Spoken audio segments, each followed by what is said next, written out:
دے سکتے،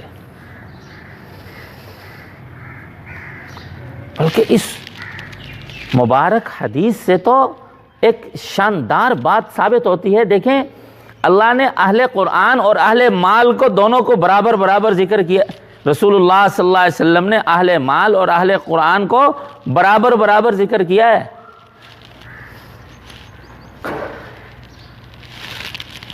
ایک وہ آدمی جس کو اللہ نے دولت قرآن سے مالا مال کیا اور دن بھر رات بھر وہ قرآن کریم پڑھا رہا ہے، اور آج کل اس کا بہترین نمونہ ہوتا ہے کہ حافظ سارا دن قرآن پڑھتا ہے، یاد کرتا ہے اور رات کو قرآن سناتا ہے۔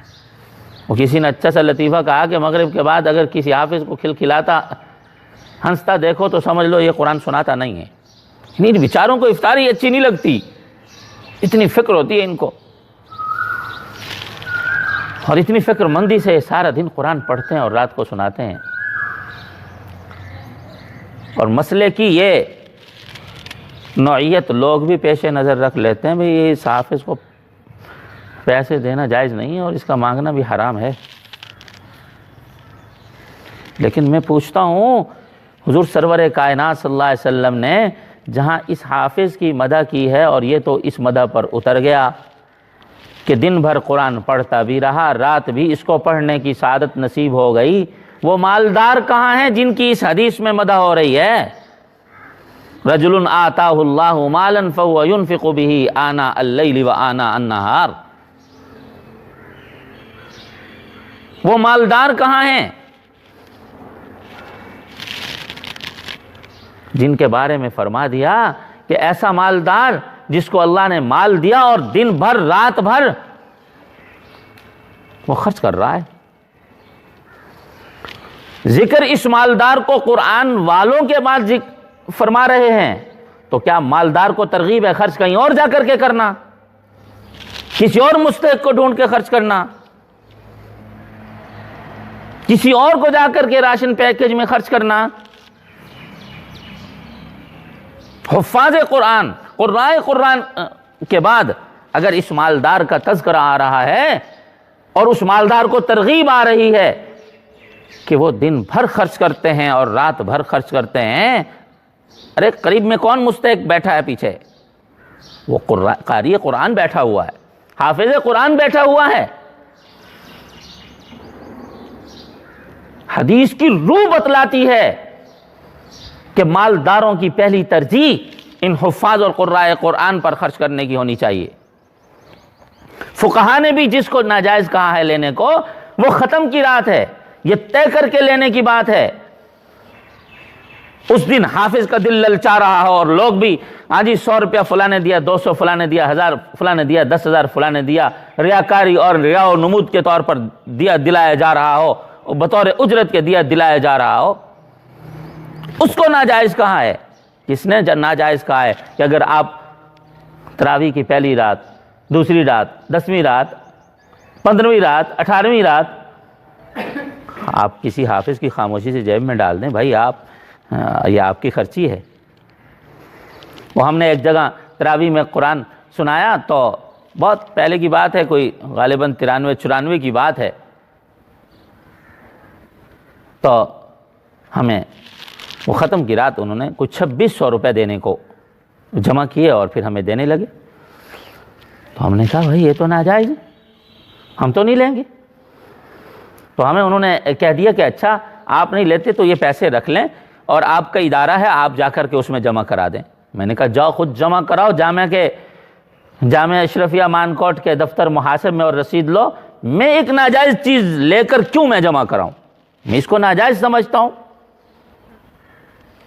چنانچہ وہ لوگ آئے اور جمع کرا گئے یہاں۔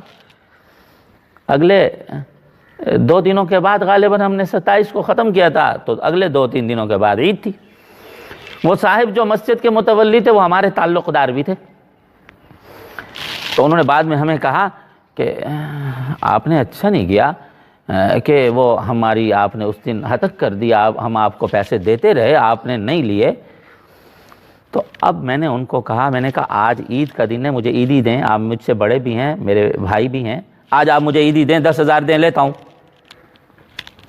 ابھی دینا آپ مجھے، اب میں مانگتا ہوں مجھے دیجئے، عیدی دیجئے، چھوٹے بڑوں سے مانگا کرتے ہیں۔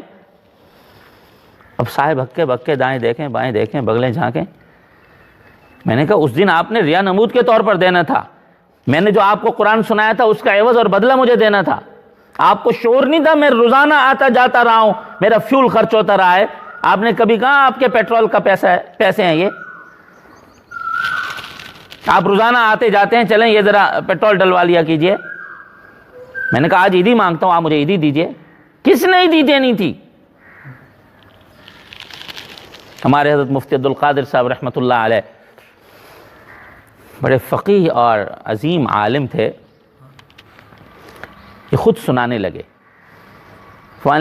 یہ ابتدائی سالوں میں انہوں نے دارالعلوم کراچی میں تدریس فرمائی تھی، اور حضرت مفتی شفیع صاحب رحمۃ اللہ علیہ نے ان کو وہاں امام بھی بنا دیا تھا جامعہ دارالعلوم کراچی میں۔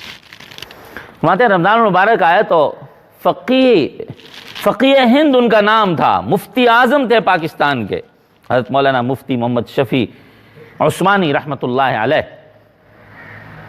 فرماتے ہیں اب وہ میرے مقتدیوں میں تھے اور میں قرآن سناتا تھا۔ کہتے ہیں رمضان کی پہلی رات تھی، حضرت نے 200 روپے میری جیب میں ڈال دیے، کہا بھائی کوئی دودھ پی لیا کریں۔ اسی فقیہ سے اگر آپ فتویٰ لینے جائیں، وہ فقیہ کہے گا حافظ کو تراویح کا عوض دینا حرام ہے۔ کوئی بعید نہیں کہ ان کے فتاوی اور عبارات میں یہ فتویٰ عین ان کے قلم سے بھی موجود ہو۔ 36 سال تو دارالعلوم دیوبند کے وہ مفتی رہے، وہی فقیہ حافظ پر نوازش کی دیکھو کیا جائز شکل اختیار کر رہا ہے۔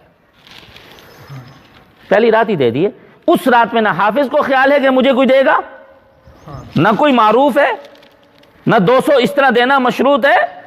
اس وقت کا 2000 یہ 1900 کوئی 67-68 کی بات ہے، اس سے بھی پہلے کی بات ہو تو، یعنی آج کے کم از کم 20,000 سے کم بات نہیں ہے وہ۔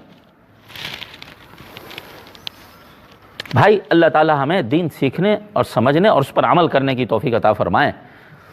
ایک مسئلہ ہم کو یاد کر لیا کہ حافظ کو لینا حرام ہے اور ہمیں ایسے موقع پر دینا حرام ہے۔ لا الہ الا اللہ، اس غریب حافظ کی کوئی تمنائیں نہیں ہیں، یہ کوئی دل نہیں رکھتا، اس کو عید نہیں آنی، اس کے بیوی بچے نہیں ہیں، اس کو کوئی خوشیوں کا مرحلہ عبور نہیں کرنا، اور جان جوکھوں میں ڈال کر کے ایک حافظ قرآن یاد کرتا ہے اور پھر اس کو بچاتا ہے، اور پھر رمضان میں پتہ نہیں کس طرح سناتا ہے۔ ان کو پتہ چلے نہ جو چپ کر کے مزے سے قرآن پاک سن لیتے ہیں، اور حافظ کو ذرا سی غلطی اور اٹکن آ جائے 4 جملے بھی اوپر کس دیتے ہیں۔ خود یاد کریں نا، پھر خود پڑھیں نا، پھر کرائیں نا اپنے بچوں کو یاد۔ پھر اللہ تعالی ہم سب کو دین سیکھنے، سمجھنے اور اس پر عمل کرنے کی توفیق عطا فرمائیں۔ وآخر دعوانا ان الحمد للہ رب العالمین۔